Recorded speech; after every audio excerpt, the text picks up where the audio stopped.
Bonjour et bienvenue sur le podcast de Passion Chantilly. Plusieurs séries d'interviews de présentation des personnalités de la liste, mais aussi d'exposition de notre programme. Aujourd'hui, j'ai le plaisir de vous présenter Florence Woerth, cantilienne depuis 1986 où elle s'est installée avec son mari et ses 2 enfants. Je vous propose de découvrir son parcours animé par la passion des chiffres, du jardinage comme de la littérature, son rôle de grand-mère épanoui, la façon dont elle a vu Chantilly évoluer, sa vision de la ville pour les prochaines années et les raisons de son engagement auprès d'Isabelle Wojtowiez. Bonjour Florence. Bonjour Morgane. Florence, je suis ravie de pouvoir faire cet entretien avec vous aujourd'hui pour vous présenter auprès des cantiliennes et cantiliens. Avant de débuter notre échange, pouvez-vous vous présenter rapidement ? Je m'appelle Florence Woerth, donc je suis mariée depuis très longtemps, 1981. J'ai 2 enfants, 2 garçons, qui ont 36 et 33 ans. Et mon mari s'appelle Éric Woerth, est un homme politique connu et dans la ville et dans la région, et un peu nationalement aussi.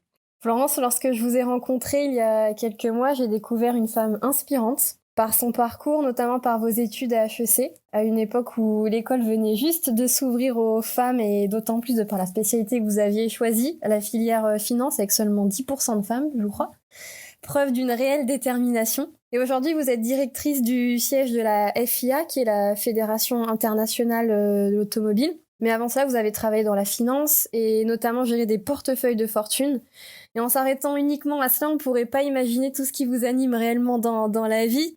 C'est d'ailleurs pour ça qu'on fait les podcasts Passion Chantilly, pour que les cantiliennes et cantiliens découvrent les membres du groupe. L'occasion d'aller au-delà et de découvrir réellement les personnalités de la liste. Et justement, j'aimerais qu'on revienne sur une de vos passions qui fait l'objet du fond de votre photo sur le podcast.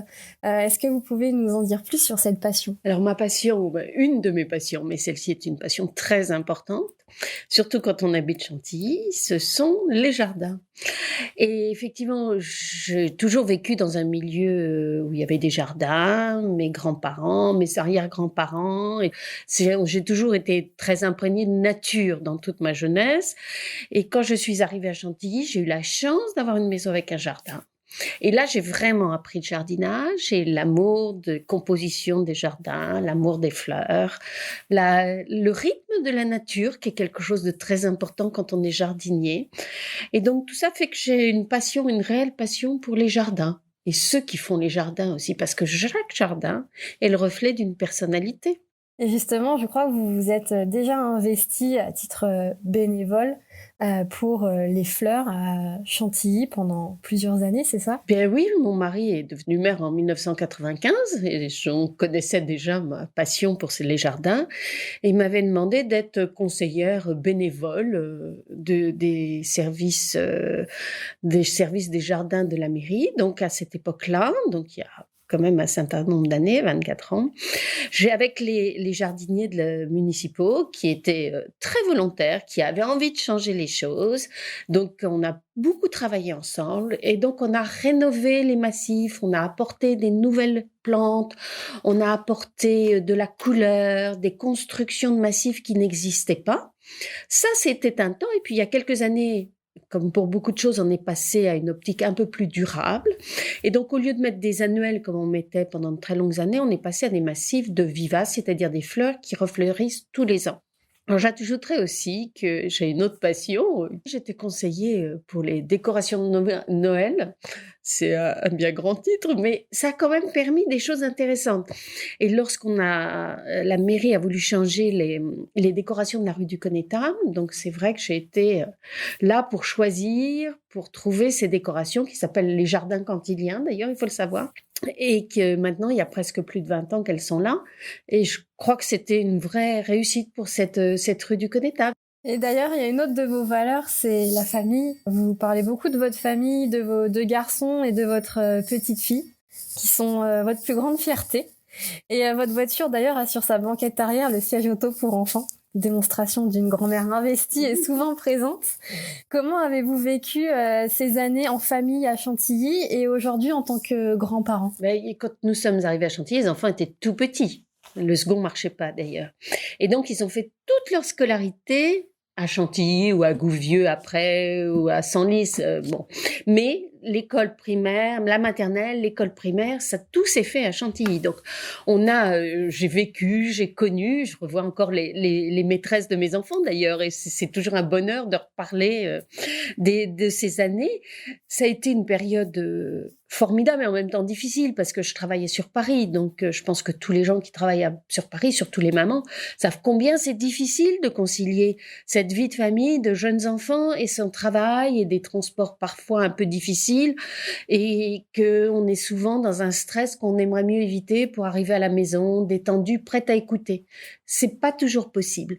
Et je crois que dans ces années, et c'est pour ça que je suis très attentive à ces problèmes surtout des mamans, puisque moi je l'ai été, de pouvoir cumuler la vie professionnelle et la vie familiale, c'est un vrai challenge. Florent, j'ai envie de revenir un peu en arrière. Si je ne me trompe pas, vous êtes arrivé à Chantilly en 1986. Comment était Chantilly à l'époque ? Alors Chantilly, il y avait déjà son château, ses grandes écuries, son hippodrome. Hein. Mais tout ça, ça manquait. Alors un peu, c'était une belle endormie, c'était déjà très beau. Et moi qui ai vécu dans les Pays de la Loire toute ma jeunesse, je retrouvais un peu cette lumière de la Loire, de ces châteaux ici. Donc, c'est aussi ce qui m'avait plu en arrivant à Chantilly. Mais ça manquait de dynamisme, de tonus. On avait envie de secouer tout ça en disant, bon, la belle endormie, c'est fini maintenant. On entre dans une période d'activité. Il faut remettre du tonus, du dynamisme, de l'économie au centre de cette ville. Et donc, je pense que c'est ça qu'on a vécu après et qu'on avait envie de faire. Et aujourd'hui, justement, vous faites partie du groupe Passion Chantilly, monté par Isabelle Vauchetoviez. Est-ce que vous pouvez revenir sur la façon dont vous avez connu Isabelle et les raisons de votre engagement à ses côtés ? Alors Isabelle, je l'ai connue parce qu'elle est partie dans l'équipe municipale de mon mari lorsqu'il était maire. Donc c'est comme ça que je l'ai connue. Pas très bien parce que j'ai toujours voulu séparer vie professionnelle et vie familiale. Donc je pensais que ce n'était pas à moi d'aller dans la vie professionnelle de mon mari. Donc je la connaissais un peu. Et puis au fur et à mesure, je les connais un peu plus. Et puis du fait du changement de maire il y a 2 ans, je me suis vraiment intéressée à la personnalité d'Isabelle que j'ai découverte. Et j'avoue que ce que j'ai découvert m'a beaucoup plu et que ça m'a donné envie de me consacrer, moi aussi, à ses côtés, à la vie de Chantilly, aux Cantiliens, et que c'est elle qui, pour moi, incarnait le mieux les valeurs que j'aimais. Et je trouve qu'il faut particulièrement mettre en avant presque ce don de soi qu'elle a d'aller vers les autres, de leur parler. Je pense que ça l'anime profondément. Et qu'il faut des gens comme elle, je pense que les autres qui vont, aillent au-devant des gens, leur parlent, les rassemblent. On est là pour ça, je crois. Et ce ciment, je pense que ça va être notre principale tâche pendant ce nouveau mandat qui va commencer l'année prochaine, c'est de cimenter les Cantiliens, d'en faire une force. Et quand on est cimenté, on est très fort. C'est une vraie équipe. Et donc ça, on peut gagner beaucoup de choses. Moi, je crois à ça. Donc, je pense qu'Isabelle, ça sera la bonne personne pour faire ça. Son intérêt personnel vient toujours après celui des autres. Ça, c'est encore mieux.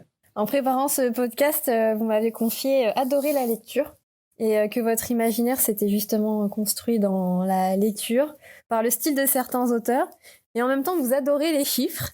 Que souhaitez-vous apporter aux Cantiliens avec cette forme de poésie que vous aimez et vos compétences de terrain dans la finance ? On peut parler de poésie, effectivement, parce que j'ai beaucoup lu, j'ai beaucoup appris de poèmes et j'ai énormément lu étant jeune. Et puis, cet amour des chiffres est arrivé un petit peu plus tard. Effectivement, c'est quelque chose que j'aime. J'aime les chiffres. Bon, c'est pas incompatible non plus avec être littéraire, hein, je crois, ou poète. Non, je pense que c'est un bon compliment. Les chiffres, c'est parfois un peu rude, un peu sec. Donc, quand on met de la poésie dans les chiffres, on obtient quelque chose d'assez intéressant. Non, j'ai une vraie culture financière. Comme vous l'avez dit, j'ai quand même géré énormément de portefeuilles. Je sais comment on préserve les intérêts des gens. Je pense qu'aussi les Cantiliens, dans cette période un peu difficile, parce que les revenus de la mairie, de toute façon, sont contraints aujourd'hui, comme toutes les collectivités locales, et que ça va devenir difficile. Donc là, la gestion va devoir être encore meilleure pour pouvoir donner plus de ce qu'on veut donner aux Cantiliens, plus de services, plus d'investissements. Et d'ailleurs, vous avez déjà fait du porte-à-porte avec Isabelle il y a quelques mois à Chantilly. Qu'est-ce que vous en retenez ? Eh bien, je trouve ça passionnant. parce qu'en fait, vous faites, dans une après-midi et finalement c'est assez court, 15 ou 20 appartements et la société française d'aujourd'hui, vous la voyez tout de suite. Donc c'est un reflet, immédiat de l'ensemble des choses qui vont, qui ne vont pas dans notre société. Je citerai par exemple, parce que ça me touche toujours beaucoup, c'est les femmes seules, jeunes, 20 ans, 22 ans, avec un enfant, parfois pas de travail, vivant d'allocations. Le mois suivant, on ne sait pas de quoi on va vivre. Donc ça, je suis très sensible à l'aspect de ces femmes qui ont des conditions de vie extrêmement difficiles et qui en même temps portent la vie d'un enfant, d'un petit enfant.